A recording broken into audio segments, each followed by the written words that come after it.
보고가 있어서 제 설교가 조금 짧아요. 빠르게 끝나는데 양해를 부탁드리겠습니다. 지난주에 여러분 가장 많이 본 뉴스가 뭐였을까요? 지난주에 선수 2명, 손흥민, 이강인, 그죠? 지난주에 축구 대표팀 갈등에 대한 이야기가 막 계속 나오는 겁니다. 좀 마음이 안타깝더라고요. 다 좋아하는 선수죠? 네. 좋아하는 선수들인데 또 이렇게 서로 갈등이 생기고 이런 안 좋은 일이 생기니까 정말 마음이 속상하고 참 그랬던 한 주였던 것 같습니다. 자, 우리의 삶에도 이런 갈등이 있어요, 없어요? 있습니다. 직장에서도 갈등이 있고 학교에서 선후배 간의 갈등이 있고 또 이성 교제를 하는 우리 청년들 사이에는 또 그런 갈등이 있을 것이고 또 가족 간의 갈등도 있을 겁니다. 이런 갈등 가운데 우리가 상처를 주기도 하고 상처를 받기도 하면서 우리가 세상을 살아가는 것 같아요. 자, 이 갈등 속에서 어떻게 하면 더 지혜롭게 갈등을 풀어가는 사람이 될까? 오늘 저는 요셉에게 집중을 하려고 합니다. 요셉의 삶을 보게 되면 이 형제 간의 갈등이 심각했습니다. 형제 간에 어떤 갈등이었는지 여러분 아실 거예요. 아버지가 야곱인데 엄마가 4명이에요. 이 분위기가 좋을 수가 없습니다. 근데 여기다가 아버지 야곱이 한 명만 사랑합니다. 누구죠? 요셉만 사랑하는 거예요. 요셉만. 11명이 있는데 그중에 요셉만 사랑하고 요셉한테는 막 수백만 원짜리 옷을 입혀주고 말이죠.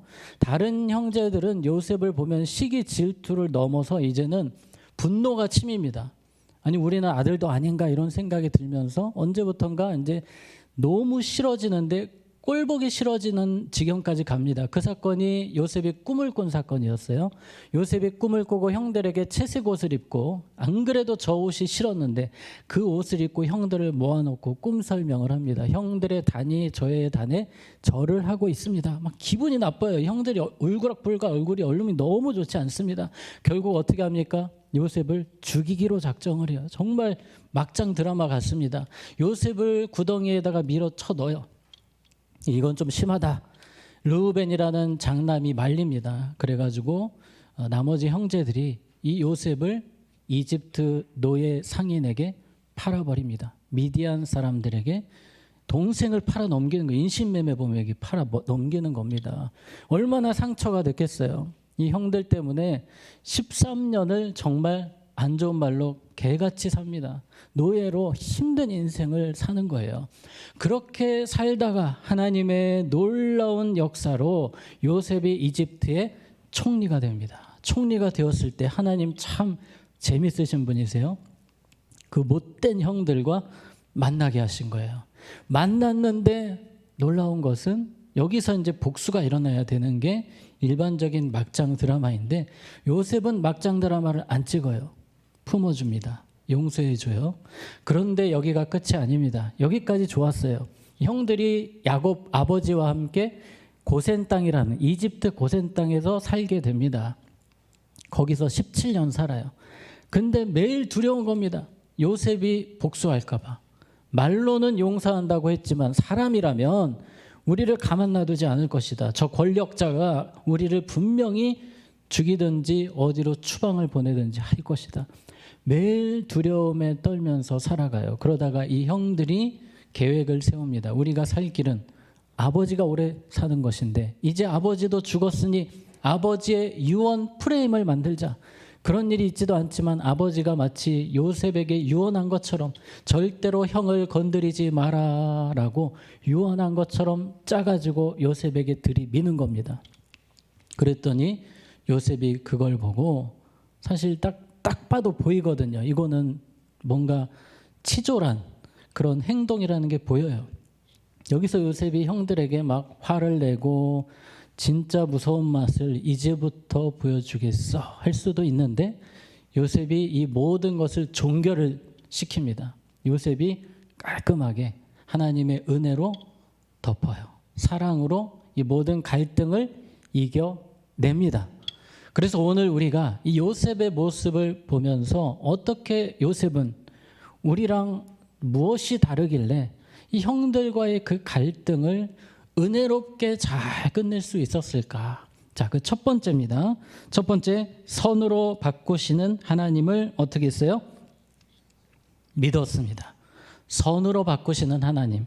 자, 20절 우리 같이 읽습니다. 당신들은 나를 해하려 하였으나 하나님은 그것을 선으로 바꾸사.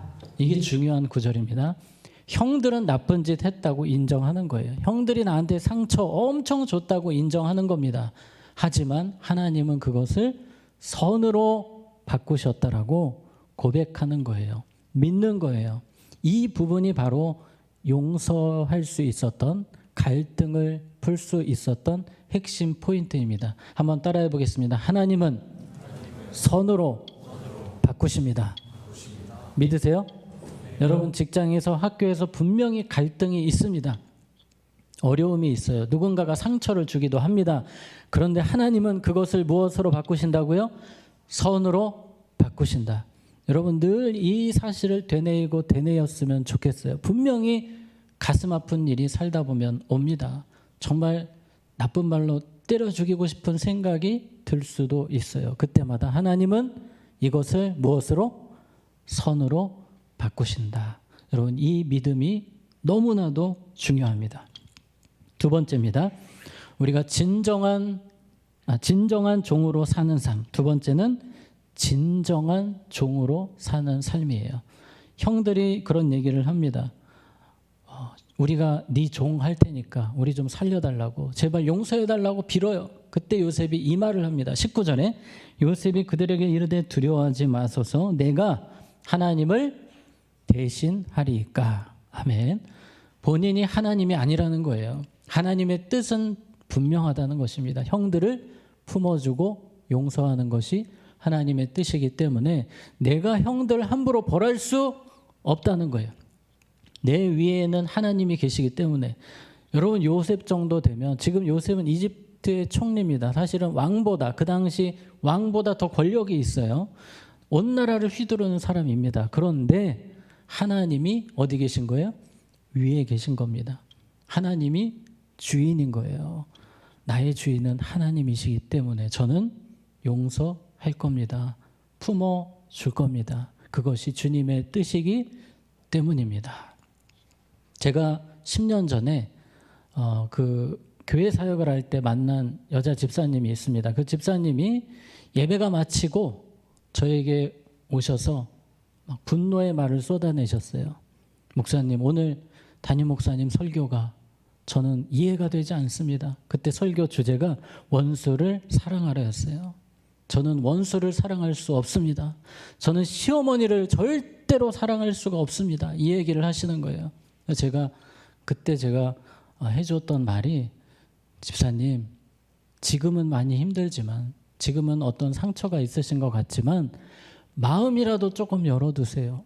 하나님이 도와주시도록 그냥 무조건 안 된다, 용서 못한다, 난 죽을 때까지 미워할 거다 이러지 마시고 조금만 마음을 열어놓으시면 하나님이 도와주실 겁니다. 우리가 때로 살다 보면 정말 짜증나는 사람이 있어요. 내가 이 인간은 끝까지 등 돌리고 미워하며 살 거야. 그것이 아니라, 하나님, 제가 마음 문을 엽니다. 여전히 제 마음은 용서하기가 힘들고 어렵지만 그래도 제 마음을 변화시켜 주시옵소서. 저는 주님의 종입니다. 우리 그런 마음이 필요합니다. 그 집사님과 그런 대화를 하고 몇 주 뒤에 집사님이 이야기를 해주셨어요. 목사님, 제가 시어머니를 사랑까지는 아니더라도 미워하진 않으려고 노력하고 있습니다. 참 감사한 일이었어요. 여러분 삶에 항상 주님이 주인이심을 기억하시고, 나의 주인은 용서하는 것을 기뻐하시고 사랑하는 것을 기뻐하신다, 기억하시기 바랍니다. 세 번째입니다. 자, 한번 따라해 볼까요? 은혜 베풀기로 결단하는 삶. 요셉은 은혜 베풀기로 결단을 했습니다. 요셉이 21절에 이런 말을 합니다. 당신들은 두려워하지 마소서. 내가 당신들과 당신들의 자녀를 기르리이다 하고 그들을 간곡한 말로 위로하였더라. 아멘. 요셉은요, 은혜 베풀기로 작정을 했습니다. 형들은 지금 용서해 주세요 빌고 있는데 요셉은 이미 용서가 끝났어요. 옛날에 용서 다 했습니다. 그리고 예전부터 마음속에 결단을 했습니다. 내가 뭐 하리라?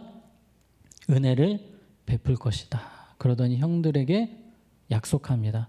형들, 내가 자녀들까지 책임질 테니까, 내가 먹이고 입힐 테니까 걱정하지 마시고요. 제가 절대로 형들에게 해를 가하지 않을 거니까 걱정하지 마시고요. 힘내시라고 손을 잡아주고 눈물을 닦아주는 거예요. 어떻게 요셉이 이런 일을 할 수 있을까요? 그 못된 인간들에게요, 하나님의 사랑을, 하나님의 은혜를 너무나도 많이 경험했기 때문이에요. 요셉은 지금까지 살아오면서 하나님이 눈물 닦아주셨고, 하나님이 그동안의 상처도 다 지워주셨고, 하나님이 마음을 강하게 해주셨고, 하나님이 마음을 평안하게 해주셨고, 무엇보다 제일 감사한 것은 원래는 7년 대흉년 때 요셉도 죽었어야 되는 존재예요. 그런데 하나님이 지혜를 주셔서 이집트에서 아주 정치를 잘하게 하셔서 이 7년을 버틸 수 있게 된 거거든요. 이거를 곱씹어 생각을 해보면 나는 원래 죽었어야 되는 사람인데 하나님 은혜로 지금 덤으로 살고 있다라고 결론을 내린 거예요. 그게 너무 감사한 거예요. 여러분, 우리가 왜 사랑해야 되고 품어줘야 되고 용서해야 됩니까? 주님께 그 사랑을 받았어요. 십자가 사랑을 받았습니다. 덤으로 살게 된 인생이기 때문이에요. 우리 로마서 말씀 5장 8절입니다. 우리가 아직 죄인 되었을 때에 그리스도께서 우리를 위하여 뭐 하심으로? 죽으심으로. 우리가 아직 죄인 되었을 때, 우리가 하나님 앞에 하나님 마음 찢어놓고 하나님의 마음을 아프시게 하는 그때에도 우리 주님은 우리를 위해 십자가에서 죽으셨다는 것입니다. 그 사랑을 받았고 지금도 받고 있고 앞으로도 받기 때문에 우리는 요셉처럼 은혜를 베푸는 삶을 살아야 되는 것입니다. 결단이 중요합니다. 제가 늘 이야기하지만 하루를 시작할 때에 하나님, 오늘도 제가 뭐 하겠습니다? 은혜 베풀겠습니다. 그렇게 결단하면서 하루를 시작했으면 좋겠습니다. 게리 리지웨이라는 사람의 이야기로 마치려고 하는데요. 이분은 1980년대 미국에서 연쇄 살인을 저지른 사람이었습니다. 무려 40여 명의 여성분을 죽인 정말 무서운 살인범이에요. 화성 연쇄 살인 사건보다 더 심하죠. 근데 이분이 20년 동안 발각이 안 된 겁니다. 안 잡혔어요. 근데 20년 만에 DNA 때문에 꼬리가 잡혀서 재판장에 서게 됩니다. 살인범으로 이제 사형 또는 종신형으로 재판을 받게 되는 과정이었습니다. 그때 재판장이 이야기합니다. 유가족들이 얼마나 많겠어요. 유가족들에게 설명하기를 한 분씩 나오셔서 이 살인범에게 한마디씩 하고 들어가시라고 그랬더니 유가족분들이 나와서 울면서 이야기를 합니다. 이 쓰레기만도 못한 놈아, 이 짐승아, 죽어라. 저주를 막 계속 그 많은 사람들이 퍼붓는 겁니다. 그런데 한 분, 이 딸이 죽었어요. 그 아버지가 나와서 눈물을 닦으시면서 이런 이야기를 하시는 겁니다. 사실 저는 당신 때문에 믿음이 흔들렸습니다. 하지만 나는 당신을 용서합니다. 라고 이야기를 합니다. 그것이 나의 하나님께 배운 것입니다. 제가 실제로 유튜브에서 그 영상을 봤거든요. 이 아버지가 눈물을 막 닦으시면서 이 이야기를 하시는 겁니다. 지금까지 유가족분들이 그렇게 이야기를 해도 게리 리지웨이라는 이 살인범이 눈 하나 깜짝 안 했어요. 그런데 이 아버지의 용서라는 말 앞에 통곡을 합니다. 그리고 유가족분들에게 용서를 구하고 형장으로 가게 됩니다. 미국에서 엄청 감동적인 사건이었다고 합니다. 크리스찬 한 사람이 비록 너무 힘들지만 너무 고통스럽지만 하나님 안에서 용서하기로 결정하고 은혜 베풀기로 결단했을 때에 하나님의 평강이 은혜가 그곳에 임한 것입니다. 여러분 삶에도 분명히 이러한 비슷한 갈등의 상황, 아픈 일들, 상처들 있을 수 있지만 요셉과 같이 정말 은혜 베풀기로 작정하고 하나님의 사랑으로 품어줄 수 있는 우리 모든 사부 예배자 되시기를 주님의 이름으로 축복합니다. 기도하겠습니다.